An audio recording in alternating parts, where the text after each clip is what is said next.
we were talking about how your life, the activities in Iraq and many other places you've been fit with the Catholic worker perspective in religion, social, political stratospheres.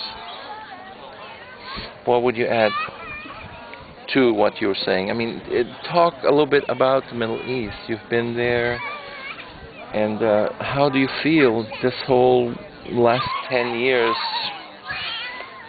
you know, changing the world? Well, one of the things that happened, because we've been talking here in these days, and people ask me that question, how did I get involved with Iraq and going there before the war, during the invasion, afterwards. And I remember being in a demonstration at Union Square at the very time when we started bombing Afghanistan. And I just remember the rage, the outrage in me saying, we need to be there. Not that it had to be me, but that we, our country who's bombing Afghanistan, we need to be present there. And so it was, I thought back on that when later I was able to go to Iraq. It was at the invitation of Kathy Kelly and Voices to think about joining the Iraq Peace Team, which was a sub-project of Voices in the Wilderness that was started because it looked imminent, the invasion and war in Iraq. And so that came about, and I did go there, and actually was there when the shock and awe campaign took place. But it was this whole thing about walking alongside of ordinary people, you know, our children, my children are your children are my children. Yeah.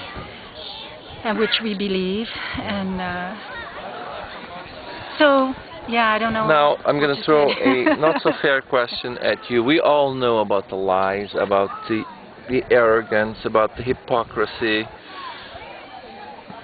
and all of that. And a lot of things went wrong and continue to be wrong, going wrong. And this is where the not-so-fair question comes in. How do you see all of this coming to, hopefully someday, to a utopian, peaceful coexistence, not only between Iran, the U.S., Afghanistan, Turkey, Pakistan, Iraq, Israel? I mean, how is that all going to ever come to be? I don't think it will. I mean, I think we have to be moving toward, striving toward, believing into being peace. You know, like violence begets violence. I believe that. I also believe goodness begets goodness. And that's what it's about. It's how I live today. Yeah. You know, because by nature also, I'm doom and gloom, and the sky is falling in. So I need people around me and who give me hope and who help me. So it's always that bittersweet thing that in my lifetime we'll be sitting down to the table together, you know, or the lion and the lamb. But we have to be moving towards that. And so, I mean, my experience also with Iraqis, the tremendous resilience and strength I draw from them who have suffered so much, who have lost homeland.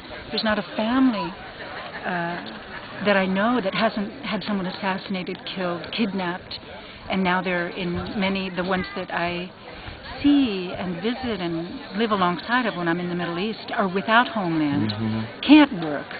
You know, we've made out of a proud, dignified, educated people, we've reduced them to a beggarly status. And it's a shameful, shameful thing that there are no words to express that.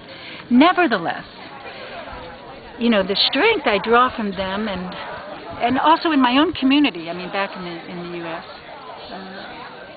is something that's almost, well, it's a mystery, I think, you know.